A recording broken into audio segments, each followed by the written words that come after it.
So I'm here with Mr. Nick Tenconi, and we're in Glasgow. Nick, what brings you to Glasgow today, mate?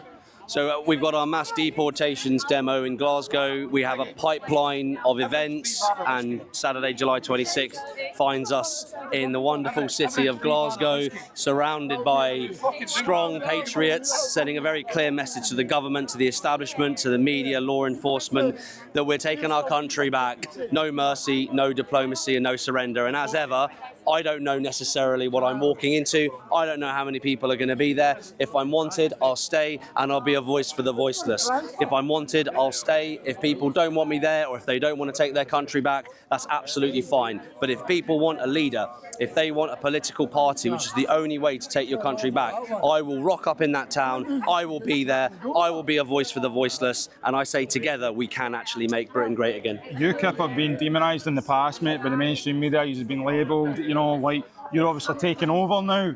Tell us, what are you going to do different with this new UKIP? Yeah, sure. So the problem with demonisation and tarnished brands was everyone knows Nigel was in charge of UKIP, that it had lots of different leaders, but he was in charge of UKIP, and what he allowed took his eye off the ball. Potentially the guy doesn't care enough, but inevitably there was what you might call a far right or an ethno-nationalist or even potentially a neo-Nazi tag along maybe to UKIP. Go back to 2015, ask the British public, how did you view UKIP? How did you view Nigel when you saw the leaflets in the windows and people were campaigning? How do you feel about it? So I don't have any comment about that from 5-10 years ago. What I do know is that UKIP is a well-respected, well-known political brand all across the world, and obviously the 6 missions which have been designed and the policies in the manifesto have all been engineered in line with our political philosophy and our political ideology. That is conservatism, actual social conservatism, and Christian nationalism. And one last point, anything far right, neo-Nazi or ethno-nationalist conflicts massively with conservatism and with Christian nationalism. So I'll give you the example. If we know people are that way inclined, they'll be asked to leave. They're not involved. They're not allowed to stand as candidates. Everyone gets vetted. And when I rocked up at the protest a minute ago or an hour ago, Patriotic Alternative were there. And as I said, it's not personal. I do not want you at my demo. Everyone's got different opinions about this, but if you understand National Action, the British National Party, the BNP, if you understand from the 70s onwards, as we do at UKIP, we know who is welcome and who is not. Our ideology and our political philosophy is conservatism and Christian nationalism. So there's an actual living, breathing example of saying UKIP might be a tarnished brand to some people, but it really isn't to the vast majority of people who subscribe to conservatism and to Christian nationalism. For me, I think there's something bigger at play. You were on a Twitter space, mate, a while ago with Uncensored Patriots, which myself and Alex Kearney know. For me, obviously there's been a massive shift. Look, if you spoke to me back in the day, mate, I would have probably said you were this and that, believe in the narrative, especially the COVID days. I think we're seeing a massive change in people's, what they're seeing now. And for me, you did say something in that which I think needs to be highlighted a hell of a lot more. I think it's kind of cut out the bullshit and let's talk straight. I believe that we're governed by WHO, WEF and Agenda 2030. Would you agree with that? Yeah, that's right. So for your audience, one of the things I'm going to do as your elected leader, if you choose to subscribe to me and to UKIP, is to give you the right terminology. The right phrase here is supranational tyranny. Supranational, i.e. above state level. So you've got mafia, you've got political, and then you've got the agenda. That's the supranational tyranny. You're always going to have that. World Health Organization, WHO, United Nations. As a blue-blooded conservative, how can I even say NATO? But I'm going to chuck NATO into that as well. Anything, IMF, International, WEF, can't not think of acronyms. Anything above sovereignty, anything above nation state. Our executive, our judiciary, our Houses of Commons, our state, anything above that, now, as a result of far left extremism and its concocted ideas around climate, critical race theory. Well, the other thing as well, I went down to Wales recently, mate. I had to go down to Wales and I had to do the farmers' protested outside a Labour campaign when Keir Starmer was there. the farmers are telling us there's going to be food shortages. The farmers, so you've got the farmers, you've got climate, you've got 20-mile-an-hour speed zones, you've got the war on motorists, 15-minute, 20-minute you've got 15-minute cities, you've got DIE, CRT, BLM, right? So this stuff needs to be wiped out. How can I help your audience here? I hear you. I agree with you. Our political philosophy and ideology is conservatism and Christian nationalism. We believe in British sovereignty, and when we say we're taking our country back, we mean exactly that. We are going to declare war on the globalist agenda and its insidious malintent on our citizens, whether it's the war on motorists, which is a personal pet peeve of mine, whether it's climate change, Nazism, for example. All of this, I will add in this, all of this is designed to infuriate you, by the way. All of the agenda is designed to demoralise you, demotivate you, defund you, and to displace you and subvert you. And which book do we need to read to learn about how to do that? The Communist Manifesto. It's all there, guys. It's the Communist Manifesto. It's all divide and conquer. It's all divide and conquer. Look at 2020. You take yourself back earlier. Look, my story starts with the vaccine, mate. It nearly killed me.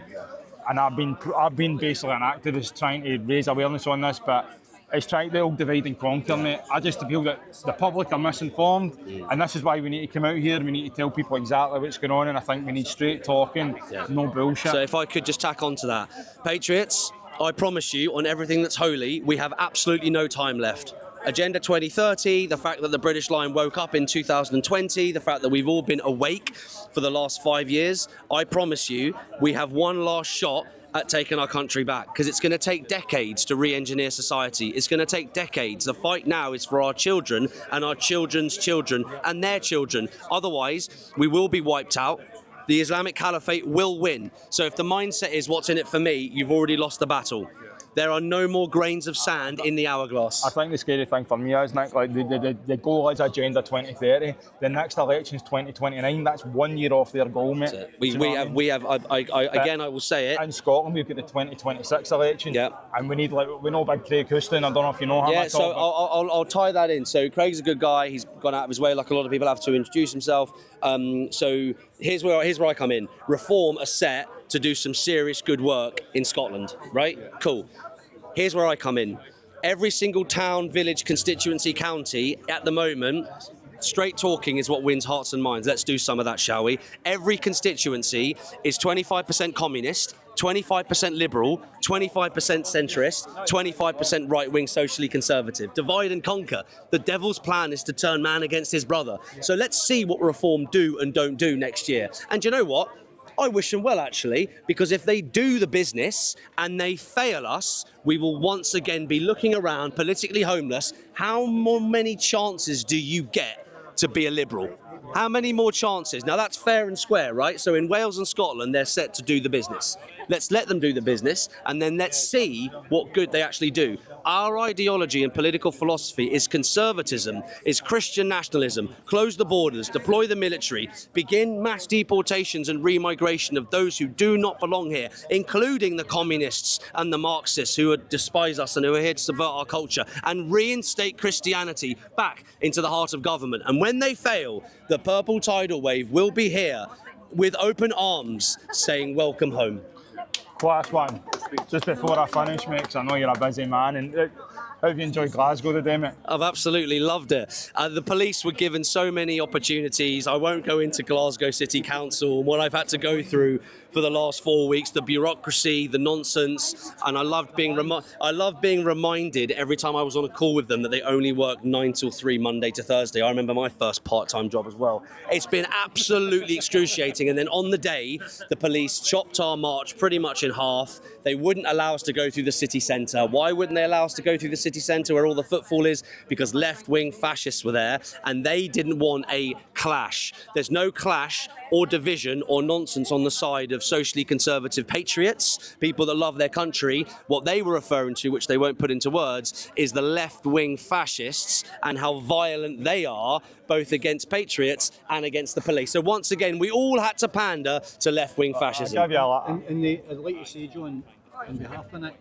that was an extremely peaceful turnout today, and they allowed us to march out of the audience that we were wanting to engage with and hemmed us in a small part with no engagement. You got audience, it. You got it. utterly deplorable. You got it. I'll give you a quick one. Yesterday, mate, Queensferry, We had people, Greenpeace hanging, 10 of them hanging from a bridge, mate.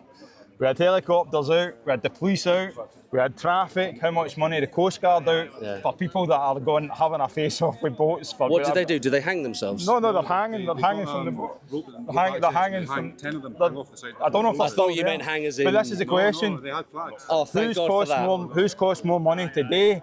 You doing this? Yeah. Or them hanging for a Again, bridge? you preach to the converted. I just want to say a massive thank you to the Patriots. I think there's a lot of Scottish nationalists who are also pro-union and pro-patriot as well. Yeah, exactly. And I've got a lot of time and respect for that. We are nationalists, but we see the union and our brotherhood in our Lord and Saviour. So I will say this: I could character assassinate the police and law enforcement over and again. I was at Epping last Sunday down in Essex. This has also gone viral because the work Turning Point UK has done. We now know that whether the police do or don't bus left-wing fascists in, whether they do or don't give them private escorts, whether they do or don't put plants, MI5 plants in, be they far right or far left, agitators into the crowd, whether they do or don't do that, we know that the police constantly pander to the communists. They constantly pander to the left-wing extremists. Meanwhile, patriots remain solid, steadfast, and law-abiding, and that's ultimately what shifts the needle, and that's what wins hearts and The thing minds. is, Nick, I came from the other side as well. I'm not going to lie to you, mate. I'm a Celtic fan, mate, and I stood here.